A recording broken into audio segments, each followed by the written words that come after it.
এলাকার একটি মুসলিম হোটেলে ব্রাহ্মণ বরেন ঠাকুর খেতে ঢুকলে হোটেলের স্টাফ একটু বিরক্তই হয়। আমার জন্য 2টি পরোটা ও সবজি দেবেন।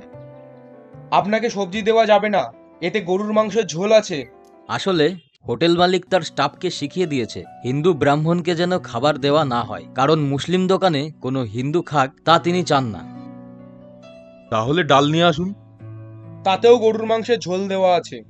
তাহলে একটা ডিম ভেজে দিন। দোকানের স্টাফ একটু বিরক্তিভর চোখেই বললেন, ডিমও হবে না। আচ্ছা ভাই, তাহলে আমাকে শুধু 2টি পরোটাই দিন। ব্রাহ্মণ শুধু পরোটা দুটি চিবিয়ে চিবিয়ে খেয়ে হোটেলের মালিককে বিল দিতে গেলেন। হোটেল মালিক লিয়াকত আলী খুব ঘৃণার চোখে তার কাছ থেকে টাকাটি নিল। তারপর ব্রাহ্মণ সেখান থেকে চলে গেল। মালিক তার স্টাফকে ডেকে বললেন, ওই ব্রাহ্মণ যেখানে বসেছে সেখানে ভালো করে ধুয়ে দে, আর এরপর আসলে ওই হিন্দু ব্রাহ্মণকে একদম ওই পেছনে বসতে দিবি। পরদিন মসজিদে নামাজ পড়তে গেলে হোটেল মালিক লিয়াকত আলী বললেন ইমাম সাহেবকে, আচ্ছা ইমাম সাহেব, হিন্দুদের কাছ থেকে কোনো টাকা পয়সা নেওয়া বা ব্যবসায়িক সম্পর্ক রাখা উচিত? আসলে এক হিন্দু ব্রাহ্মণ আমার দোকানে রোজ খেতে আসে, তার বিনিময়ে টাকা দেয়, তা কি নেওয়া উচিত? কেন উচিত হবে না? সে তো তোমার কাছ থেকে খেয়েই টাকাটা পরিশোধ করেছে। একটু ইতস্তত হয়ে ইমাম সাহেব বললেন, আচ্ছা আমি আজ উঠি, আমার একটু কাজ আছে। এই কথাটির সঠিক ব্যাখ্যা না পেয়ে তার নিজের মতামত থেকে তিনি সরলেন না। কিছুদিন পর লিয়াকতের স্ত্রী অসুস্থ হলে হাসপাতাল থেকে ফোন আসে। আপনি কোথায় আছেন? আপনার স্ত্রী খুব অসুস্থ ও তার ও নেগেটিভ রক্ত লাগবে।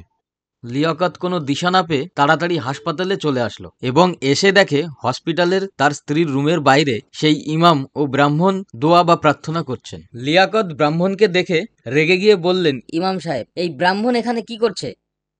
তুমি কাকে কি বলছো? এই ব্রাহ্মণ না থাকলে আপনার স্ত্রী সন্তানকে বাঁচানো সম্ভব হতো না। আপনার স্ত্রী সন্তান জন্ম দেওয়ার সময় তার রক্তের প্রয়োজন পড়ে। আমাদের কারো রক্তের সাথে আপনার স্ত্রীর রক্ত মেলেনি। আপনি যাকে হিন্দু ব্রাহ্মণ বলে অপমানিত করছেন তার দেওয়া রক্তই আপনার স্ত্রী সন্তানকে বাঁচিয়ে রেখেছে। আচ্ছা হুজুর, হিন্দুর রক্ত হারাম না হালাল?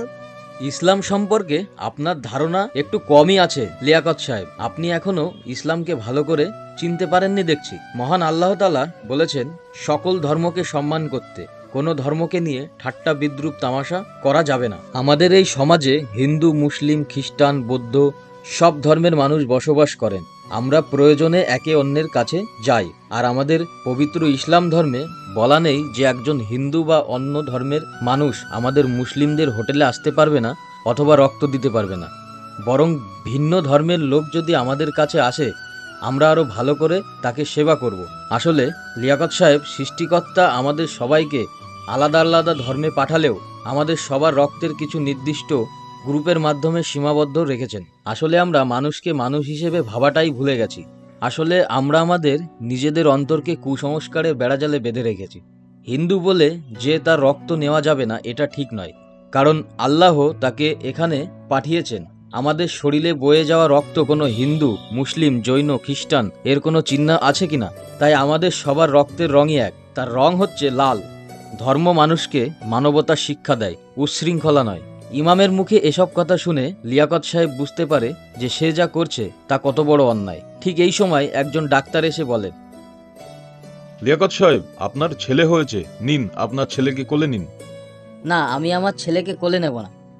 লিয়াকত সাহেবের মুখে এমন কথা শুনে ইমাম ও পণ্ডিত দুজনেই অবাক হয়ে যান। আমার এই ছেলেকে আল্লাহ সুবহানাহু তাআলাই পাঠিয়েছে, আর ওকে সবার প্রথমে কোলে নেওয়ার অধিকার একমাত্র ওই ব্রাহ্মণের। ব্রাহ্মণ, আপনি আমার সন্তানকে প্রথম কোলে নিন। লিয়াকত সাহেবের মুখে এমন কথা শুনে হিন্দু ব্রাহ্মণ খুবই খুশি হয় এবং পরম মায়ায় তার ছেলেকে কোলে তুলে নেয়। প্রিয় দর্শক, আমাদের এই সুন্দর পৃথিবীতে আমরা বিভিন্ন ধর্মের মানুষ বসবাস করি। আমাদের প্রয়োজনে একে অপরের সাহায্য করা উচিত, এটাই সবচেয়ে বড় কর্ম। তাই আসুন জাতপাত ভুলে গিয়ে আমরা ভেতর থেকে মানুষ হই। কথায় আছে, সবার উপরে মানুষ সত্য, তাহার উপরে নাই। আর আল্লাহ বলেছেন, কেউ যদি কোনো নিরপরাধ মানুষকে হত্যা করেন সে যেন গোটা জাতিকে হত্যা করল, আর কেউ যদি কোনো নিরপরাধ মানুষের প্রাণ বাঁচায় সে যেন গোটা মানব জাতির প্রাণ বাঁচালো। সৃষ্টিকর্তা আমাদের সব মানুষকেই মানুষ হিসেবে ভাবার জ্ঞান দান করুক। আর হিন্দু ব্রাহ্মণ লিয়াকত সাহেবের স্ত্রীকে রক্ত দিয়ে কাজটা ঠিক করেছে? কমেন্টের মাধ্যমে জানান। ধন্যবাদ। Thank you watching for video and like, share, subscribe our channel.